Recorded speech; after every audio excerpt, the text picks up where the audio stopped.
Hello दोस्तों, कैसे हैं आप लोग। आज की कहानी बहुत ही इंटरेस्टिंग होने वाली है, तो हमारे साथ अंत तक जरूर बने रहें। कुछ दिन पहले सुषमा और अभय की शादी बड़े ही धूमधाम से हुई थी तथा सुषमा और अभय दोनों ही जीवन साथी एक मजबूत डोर में बंधे थे। वैसे तो दोनों की शादी अरेंज मैरिज थी, पर धीरे धीरे कब दोनों एक दूसरे के प्यार में बंध गए उन्हें भी नहीं पता चला। समय ने उन्हें एक अच्छा सफर दिया।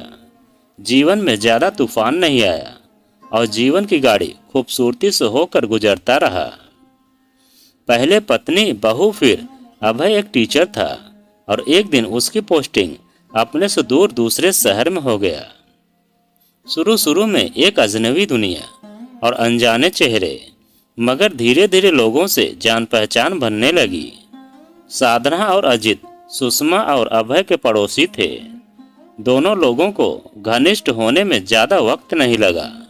अब तो एक के घर की महक जब तक दूसरे के घर में नहीं पहुंचती तब तक चैन ही नहीं मिलता। सुषमा और साधना को साथ घूमना फिरना, शॉपिंग करना अच्छा लगता था। सुषमा को साधना का साथ बहुत भाता था। वो अभय से दिन भर साधना के बारे में बताती थी। ऐसे ही एक दिन दोपहर में किसी काम से सुषमा साधना के घर पहुंच गई। वैसे जब कभी भी जाना होता था सुबह या शाम को ही होता था, इसलिए दोपहर में दोनों आराम फरमा लेते थे।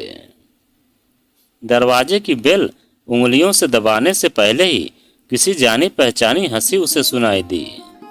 ये तो अभय, मगर वो इस वक्त बिना बताए वो भी सीधा साधना के घर। अनगिनत सवाल और जवाब, कुछ भी नहीं। मन में आवाज के साथ अंदर हो रही हरकतों का भी पता चल रहा था। सुषमा बड़ी मुश्किल से खुद को खिड़की के पास ले जाती है। कांच पर आंख से देखने पर वो दिखता है जो कोई पत्नी नहीं देखना चाहती। अभय और साधना एक दूसरे की बाहों में, दर्द और गुस्सा दोनों ही भर कर छलक गया। गुस्से में बेल बजाया तो कुछ देर बाद साधना ने संभलते हुए दरवाजा खोला और सामने सुषमा को देखकर डर गई। दोनों ने छुपने की कोशिश की मगर नाकाम हुए। सुषमा गुस्से में बिना कुछ कहे घर लौट आई और पीछे पीछे अभय भी आ गया। कितनी माफी मांगी, कितना हाथ जोड़ा, गलती हो गई, वो बहक गया था। अब ऐसा नहीं करेगा। जैसे गिड़गिड़ाते हुए शब्द सुषमा को चोट पहुंचाने के अलावा कुछ भी नहीं कर रहे थे।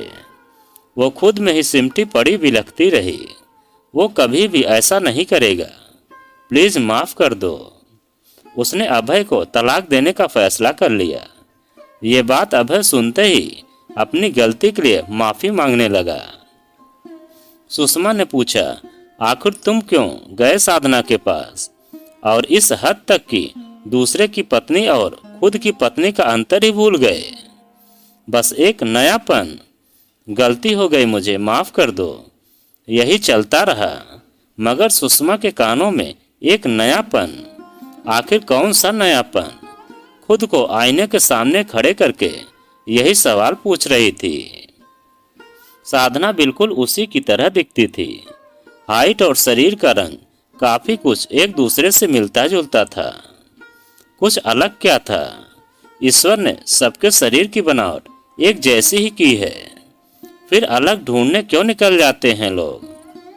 ऐसा क्या अलग होता है जो हमारे रिश्ते की मजबूती को कमजोर कर जाता है? सवालों के मायाजाल ने उसे घेर लिया था। उसे भी यह नयापन देखना था जो रिश्ते को इस कदर कमजोर कर जाता है कि जो अपना है वही बेगाना लगने लगता है। ये सारे सवाल लिए सुषमा ने एक गलत फैसला कर लिया। उसने खुद को अजीत के साथ रख दिया। ऐसे में अभय ने दोनों को देख लिया था। फिर क्या, अब माफी सुषमा की थी। तुम ऐसे कैसे कर सकती हो सुषमा? मैं भटक गया था, मगर तुमने तो सब कुछ जानबूझकर किया। तुमने एक स्त्री की मर्यादा को चकनाचूर कर दिया। सुषमा बोली, नहीं, बस यही सवाल कि नयापन क्या होता है। बस यही मुझे इस हद तक ले आई और मैं बहक गई। आपको पता है अभय, कुछ अलग नहीं था, कुछ नया भी नहीं लगा। फिर तुम क्यों? चलो अब गलती दोनों से हो गई है तो माफ करो, फिर से नया जीवन शुरू कर देते हैं, सब कुछ भूल जाते हैं। भूल? तुम चाहती हो कि तुम्हारी ये गंदगी मैं भूल जाऊं? मैं तुम्हें अब देख भी नहीं सकता और तुम साथ रहने की बात करती हो। तुम्हें तलाक चाहिए था ना, अब मैं तुम्हें तलाक देता हूँ। तुम जैसी चरित्रहीन स्त्री के साथ, छी, मैं एक पल भी नहीं रह सकता। अभय ने तलाक दे दिया। सुषमा के रोने गिड़गिड़ाने का भी कोई फायदा नहीं हुआ और दोनों अजनबी बन गए। सुषमा अभय से दूर, बहुत दूर चली जाती है। समय बीतता गया और 1 साल का लंबा सफर तय कर सुषमा अपने ऑफिस के काम से एक दिन कैफे में किसी का इंतजार कर रही थी। उसकी नज़र सामने बैठे टेबल पर गई जहां अभय किसी क्लाइंट के साथ बैठा था। दोनों की मीटिंग खत्म हुई और वो चला गया। सुषमा से रहा नहीं गया, वो अभय के सामने मुस्कुराकर खड़ी हो गई, यह सोचकर कि शायद अभय अब उससे नाराज नहीं होगा। मगर हुआ उसका उल्टा। अभय ने उसे देखकर बहुत गंदा सा मुंह बनाया, जैसे अब सुषमा की हैसियत उसकी नज़र में बस एक चरित्रहीन ही रह गई हो। उस दिन सुषमा को दूसरी बार बड़ा आघात सा लगा, क्योंकि गलती दोनों ने की, फिर सजा किसी एक को क्यों? अभय के व्यवहार ने उसे अंदर तक आहत कर दिया था। क्या बात है अभय, तुम इस तरह क्यों देख रहे हो मुझे, जैसे मैंने एक गलती नहीं बल्कि खुद का सौदा करने वाली एक। अभय बोला, मेरा मुंह मत खुलवाओ सुषमा, तुमसे अच्छी वो सौदा करने वाली होंगी। तुमने तो एक अच्छे भले परिवार का होकर भी इस हद तक नीच काम किया है कि तुम्हारी सूरत देखना भी मेरे लिए नागवार साबित हो रहा है। अभय की कड़वी बातें सुनकर सुषमा क्रोध से भरी हुई अचानक मुस्कुराने लगी। उसने अभय का हाथ पकड़ा तो अभय ने उसका हाथ झटक दिया। उसने फिर कस कर पकड़ा और उसे अपने साथ लेकर गई। अभय फिर झिझक कर दूर खड़ा हो गया। क्या काम है? ऐसे तुम मुझे मत छुओ, दूर रहो मुझसे। सुषमा एक एक करके सारे आघात सह कर कहती है, कुछ नहीं अभय, मुझे तुमसे मात्र 5 मिनट का काम है, क्या तुम चलोगे मेरे साथ? बहुत टाल मटोल के बाद आखिरकार अभय सुषमा के साथ जाने के लिए तैयार हो गया। फिर वह घर ले गई, जहां घर बहुत अच्छी तरीके से सजा था, और वह अभय को बैठाकर पानी लेने चली गई। अभय बैठे हुए बस यहाँ से जाने के बारे में ही सोच रहा था। सुषमा बोली, मैं तुम्हारे लिए चाय बना कर लाती हूँ, तब तक तुम यह मूवी देखो। अभय झल्लाते हुए बोला, मैं कोई पिक्चर देखने नहीं आया हूँ।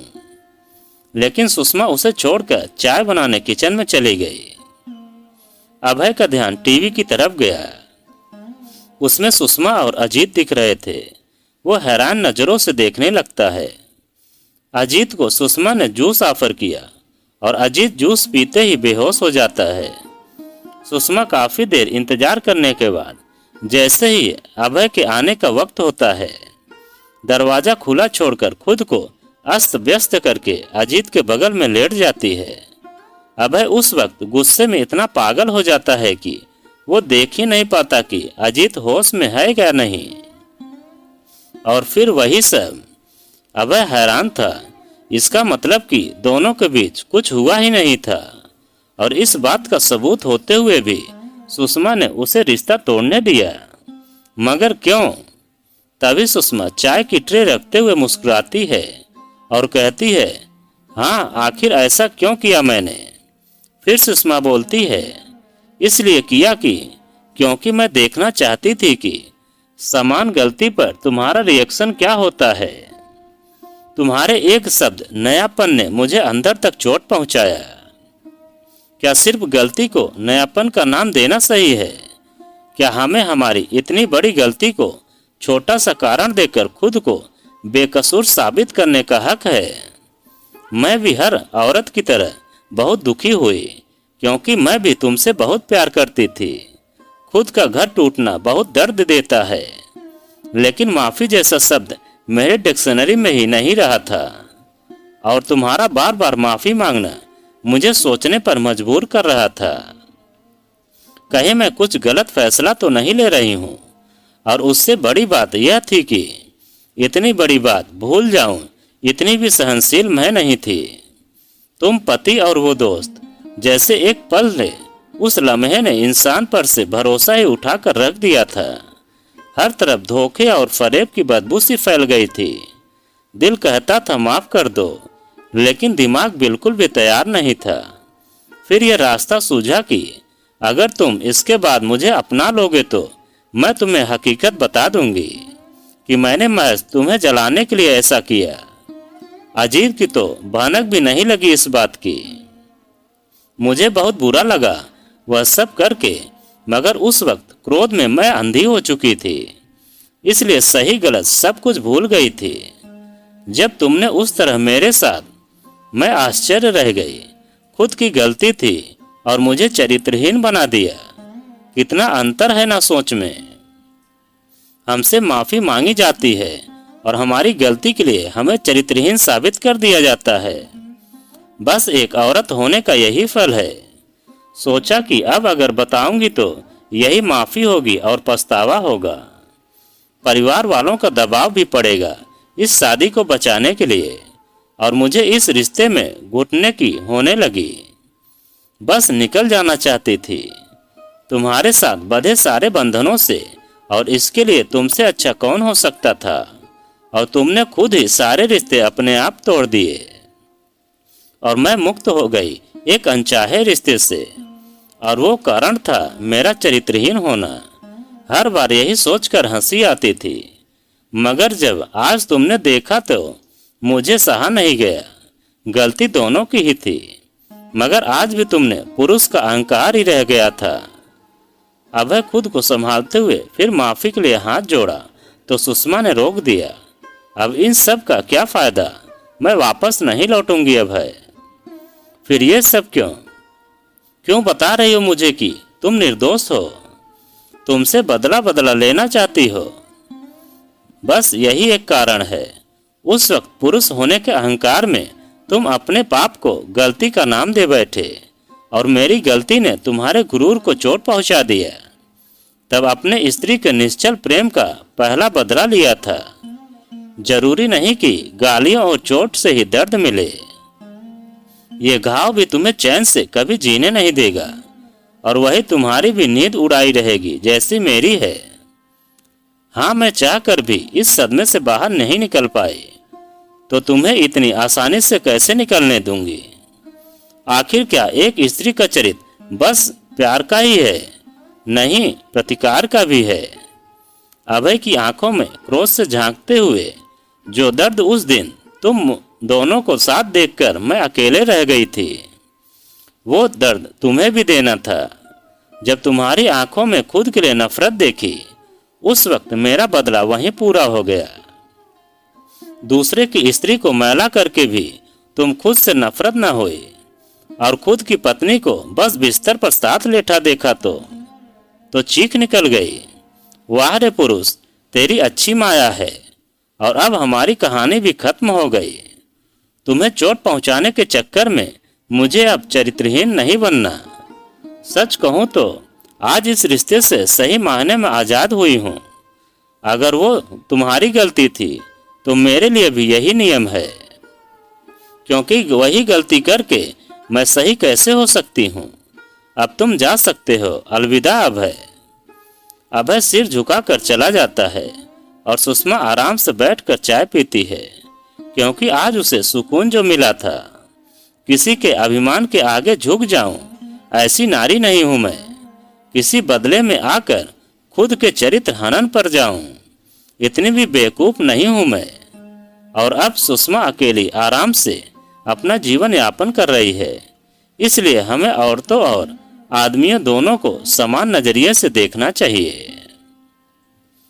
तो दोस्तों, यह कहानी आपको कैसी लगी कमेंट में लिखकर हमें ज़रूर बताएं। और आप अगर हमारे चैनल पर नए हैं तो प्लीज़ चैनल को सब्सक्राइब करें और वीडियो को एक लाइक ज़रूर करें और एक प्यारा सा कमेंट हमें ज़रूर करें।